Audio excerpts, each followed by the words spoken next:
அனைவரின் ஆதரவோடு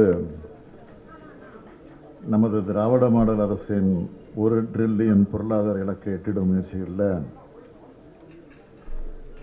2024ஆம் ஆண்டு தொடக்கமே உலக முதலீட்டாளர் மாநாடு வெற்றியாக அமைந்தது. அதனைத் தொடர்ந்து இன்று பயண நாட்கள் தவிர்த்து 8 நாள் பயணமாக ஸ்பெயின் செல்கிறேன். பிப்ரவரி 7ஆம் தேதி காலை சென்னை திரும்புகிறேன். என்னுடைய கடந்த கால வெளிநாட்டு பயணங்களை பொறுத்த வரைக்கும் கடந்த 2022ஆம் ஆண்டு தொழில் முதலீடுகளை ஈர்க்கிறதற்காக ஐக்கிய அரபு நாடுகளுக்கு சென்றிருந்தேன். அந்த பயணத்தில் 15,000த்திற்கும் மேற்பட்ட வேலைவாய்ப்புகளை உருவாக்கக்கூடிய 6,100 கோடி ரூபாய் முதலீடுகளுக்கான புரிந்துணர்வு ஒப்பந்தங்கள் கையெழுத்தாகிச்சு. அதேபோல 2023ஆம் ஆண்டு மே மாதம் சிங்கப்பூர் மற்றும் ஜப்பான் நாடுகளுக்கு சென்றதில் 2,000த்துக்கும் மேற்பட்ட வேலைவாய்ப்புகளை உருவாக்கக்கூடிய 1,342 கோடி ரூபாய் முதலீடுகளுக்கான புரிந்துணர்வு ஒப்பந்தங்கள் கையெழுத்தாச்சு. இந்த 2 பயணங்கள் மூலமாக 17,000த்திற்கும் மேற்பட்ட வேலைவாய்ப்புகளை உருவாக்கக்கூடிய 7,442 கோடி ரூபாய் முதலீடுகளுக்கான புரிந்துணர்வு ஒப்பந்தங்கள் மேற்கொள்ளப்பட்டன. இந்த புரிந்துணர்வு ஒப்பந்தங்களுக்கு வேகமாக செயல் வடிவம் கொடுத்தால்தான் பல நிறுவனங்கள் தங்களுடைய தொழிற்சாலைகளை தமிழ்நாட்டில் நிறுவ தொடங்கியிருக்காங்க.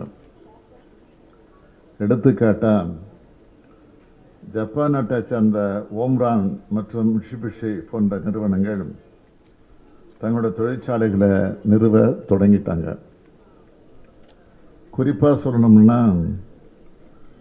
புரிந்துணர்வு ஒப்பந்தம் மேற்கொண்ட 2 மாதங்களில் ஓம்ரான் நிறுவனத்தோட தொழிற்சாலைக்கு அடிக்கல் நாட்டி வைக்கப்பட்டு கட்டுமான பணிகள் நடைபெற்று வருகின்றன. இதே மாதிரி சிங்கப்பூர் நாட்டை சார்ந்த கேபிட்டல் லேண்ட் நிறுவனத்தோட ஐடி பூங்காவை சமீபத்தில் தொடங்கி வச்சோம். ஐக்கிய அரபு நாடுகளில் மேற்கொண்ட புரிந்துணர்வு ஒப்பந்தங்களில் லூலு பன்னாட்டு குழுமம் கோயம்புத்தூரில் தன்னோட திட்டத்தை துவக்கி இருக்கு. ஜப்பான், சிங்கப்பூர் போன்ற நாடுகளில் மாதிரியே ஸ்பெயின் நாட்டிலையும் முதலீட்டாளர் மாநாடு நடத்த இருக்கேன்.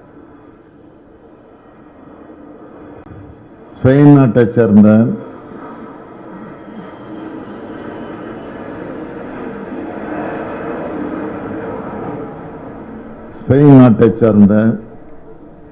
முதலீட்டாளர்கள், வணிக அமைப்புகள், தொழில் முனைவோர் இந்த மாநாட்டில் கலந்துக்க இருக்காங்க. இந்த மாநாட்டில் தமிழ்நாட்டில் நிலவர சாதகமான முதலீட்டு சூழல் பற்றியும் தமிழ்நாட்டோட கட்டமைப்பு வசதிகள், மனிதவள ஆற்றல் போன்றவற்றோட சிறப்பம்சங்களை எடுத்து கூறி இந்தியாவில் முதலீடுகளை மேற்கொள்ள தமிழ்நாடு தான் உகந்த மாநிலம்னு அந்த நாட்டு முதலீட்டாளர்களுக்கு எடுத்துரைக்க இருக்கேன்.